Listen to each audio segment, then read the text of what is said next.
ચીને લદ્દાખમાં દિલ્હી જેટલી જમીન પચાવી અને મોદી અમેરિકાથી રાહુલના સૌથી મોટા પ્રહાર।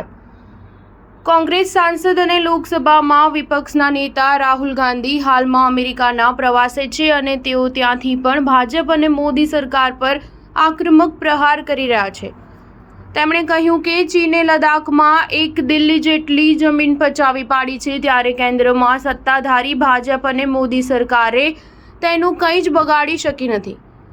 વડાપ્રધાન મોદી આ મામલાને સારી રીતે હેન્ડલ જ નથી કરી શક્યા। વોશિંગ્ટન ડીસીમાં નેશનલ પ્રેસ ક્લબમાં રાહુલ ગાંધીએ કહ્યું કે ચીનના સૈનિકોએ લદ્દાખમાં એક દિલ્હી જેટલી જમીન પચાવી પાડી છે।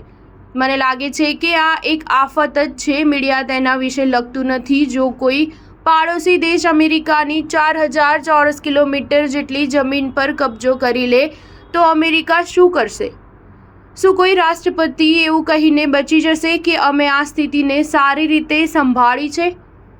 એટલા માટે જ મને નથી લાગતું કે નરેન્દ્ર મોદીએ ચીનને સારી રીતે હેન્ડલ કર્યો છે। મને એવું કોઈ કારણ દેખાતું નથી કે ચીનના સૈનિકો અમારા ક્ષેત્રમાં કેમ બેઠા છે। આ એક આફત જ છે। ઉલ્લેખનીય છે કે ગત વર્ષોમાં આ પ્રકારનો આરોપ લગાવતા કોંગ્રેસ નેતા રાહુલ ગાંધીએ વડાપ્રધાન મોદી પર લદ્દાખમાં ભારત ચીન સરહદની સ્થિતિ અંગે જુઠ્ઠાણું ફેલાવવાનો આરોપ લગાવ્યો હતો। તેમણે ફરી કહ્યું હતું કે ચીને ભારતનો ક્ષેત્ર છીનવી લીધો છે અને તેના પર કબજો જમાવી લીધો છે। પાકિસ્તાન સાથેના ભારતના સંબંધો પર રાહુલે કહ્યું કે પાકિસ્તાન દ્વારા આપણા દેશમાં આતંકવાદને પ્રોત્સાહન આપવાથી બંને દેશો પાછળ ધકેલાઈ રહ્યા છે।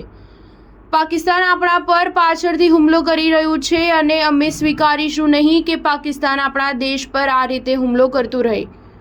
જ્યાં સુધી પાકિસ્તાન આમ કરતું રહેશે ત્યાં સુધી બંને દેશો વચ્ચેની સમસ્યાઓનો ઉકેલ નહીં આવે।